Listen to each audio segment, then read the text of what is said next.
bridle for a horse, a rudder for a boat. It's a tongue you can't control. Try and draw a drink of water from the middle of the bottom of the ocean floor. Or like the man who tried to bear in himself fruit that is the produce of the Spirit of the Lord. He won't get far. Well, my brothers,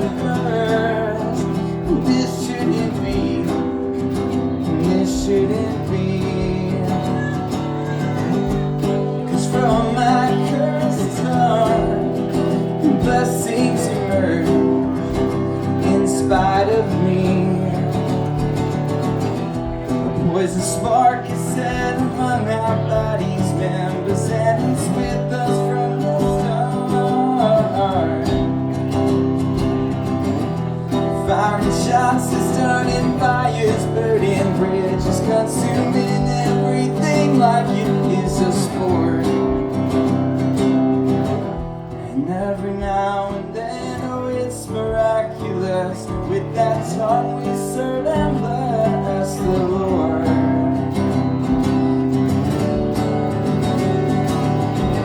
Oh, my brothers, this shouldn't be. This shouldn't be. 'Cause from my cursed tongue, blessings emerge in spite of me. And what a miracle of grace. What a miracle of grace. What a miracle of grace. And what a miracle of grace. What a miracle of grace. What a miracle of grace.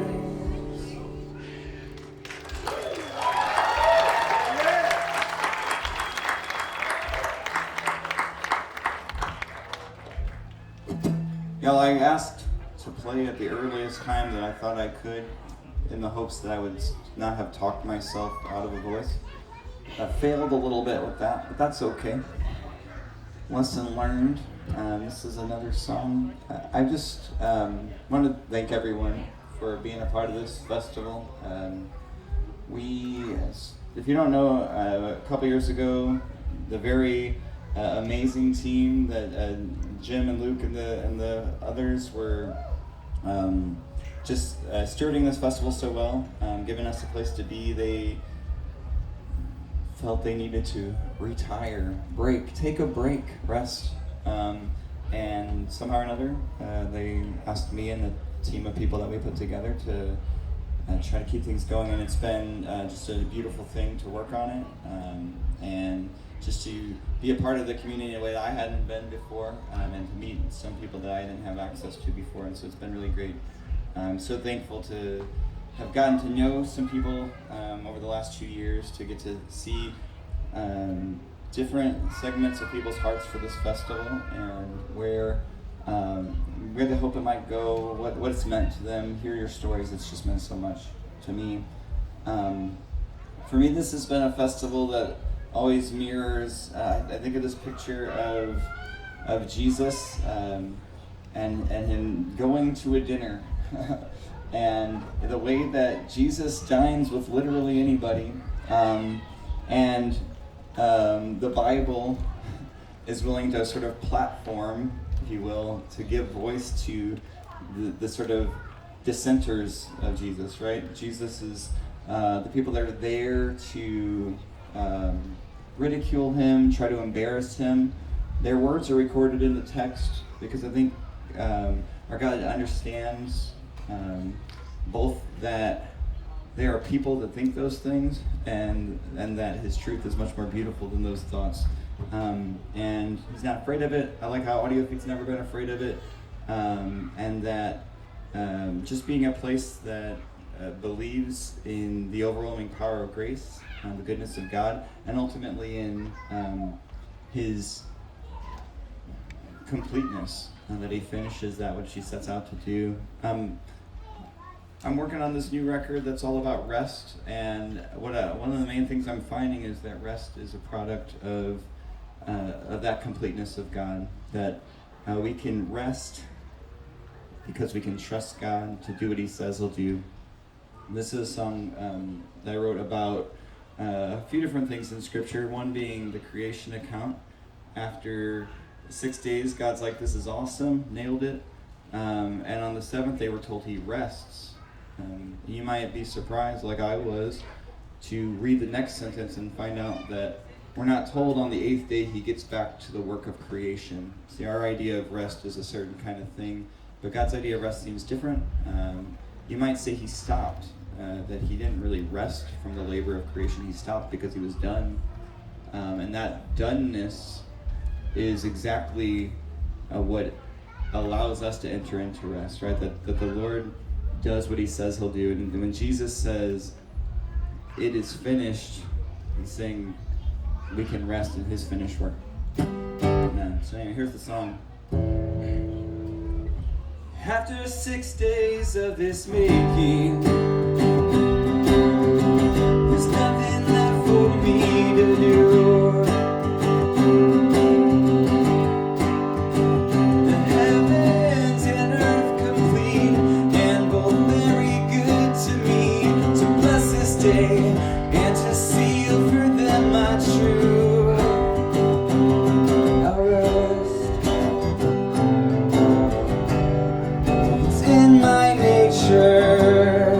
To finish all I've started. Completeness reflects my glory. Remember and keep it holy.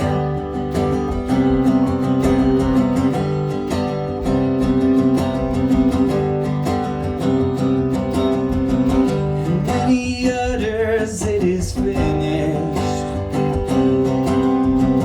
A call back to the ancient truth. He rests because he's done, and every victory is won. His completeness is our invitation to rest.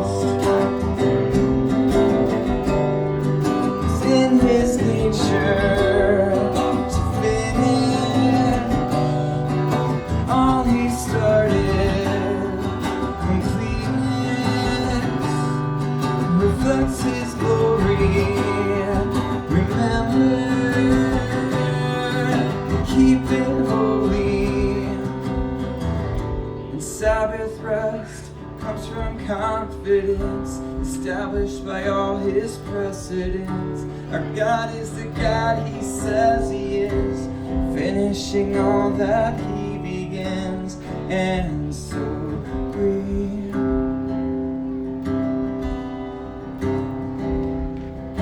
rest.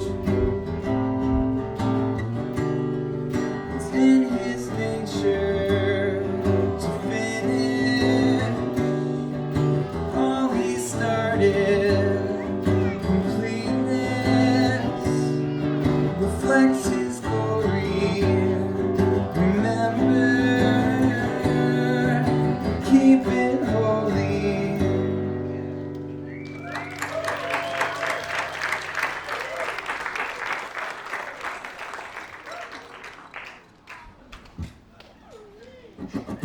Now this is another resting song.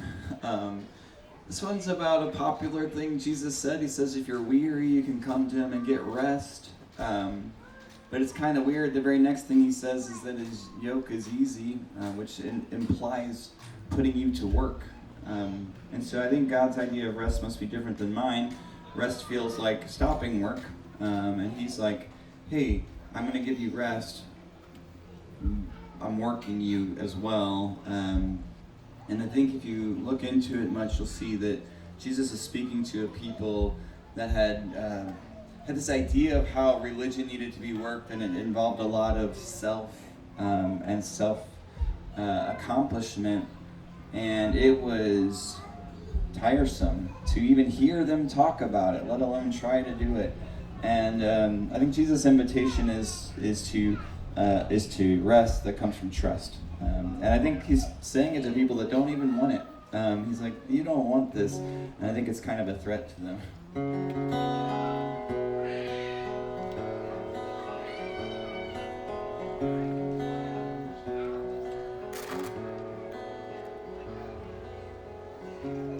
I will give you rest. Can be heard as a threat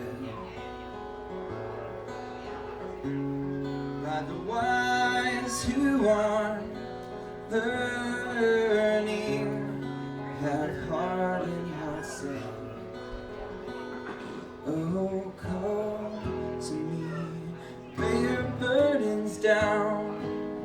All the weight you're carrying can be relieved if you just call it unbelief and come to me. My yoke isn't hard. I'll give you everything you need to do the words that I have written on your heart.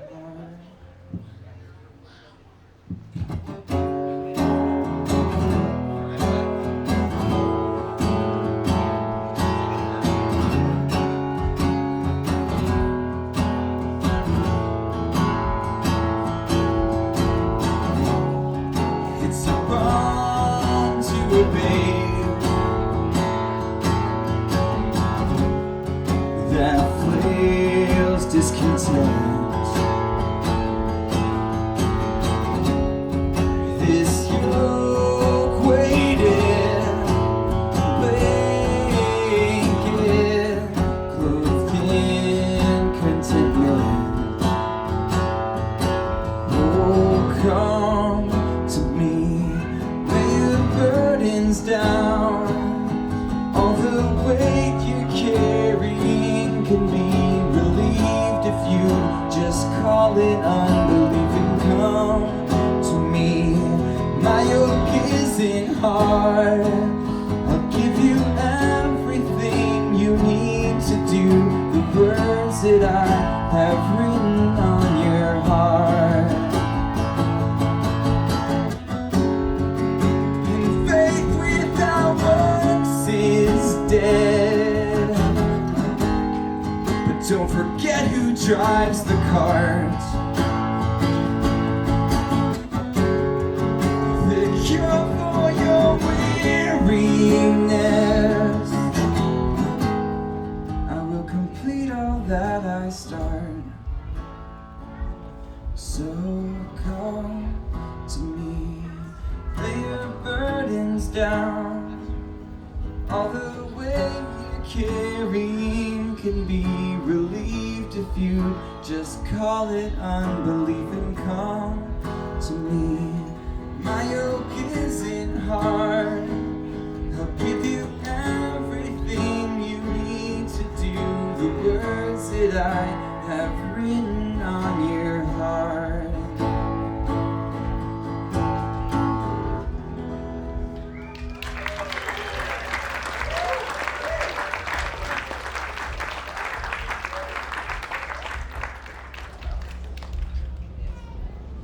I think I'm going to try one more resting song, and then I'll try a couple that are not new to me. No, this one's just from a couple paragraphs up above that last one. Yeah, I didn't grow up in the church, but and one of the things that I think I would believe if I just listened to everything I heard was that if you had the right pedigree, you might come to faith, right? If you are just with the right people or not with the wrong people, if you just are told the right things or not told the wrong things, that you will naturally come to faith or have better odds or something like that, as though we're gambling with God. I just don't see it in the text. And so Jesus is interacting with these people who sort of have the pedigree, right? And they're like, hey man, we totally would believe in you if you'd like show us something. And he's like, no, you wouldn't. He's like, if Sodom would have seen what you guys had seen, they would have already repented and believed, which is a very sick burn.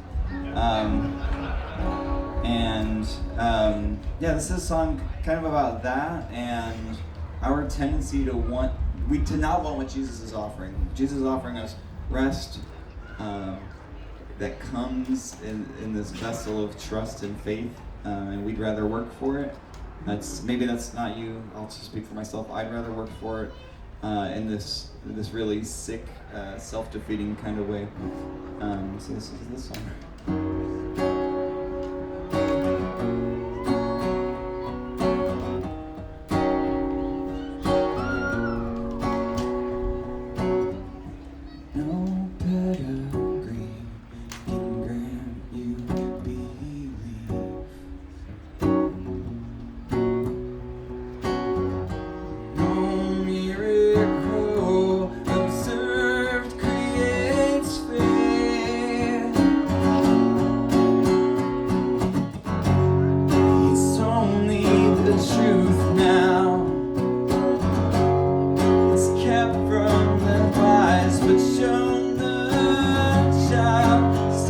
Turning your plow, 'cause faith is the gift where rest is found.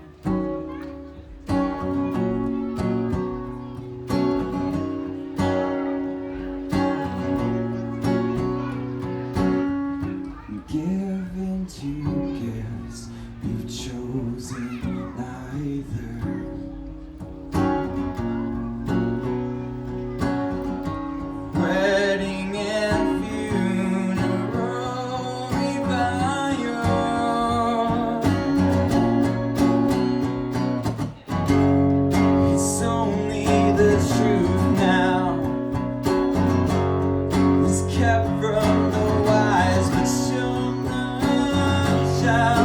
Stop turning your blind.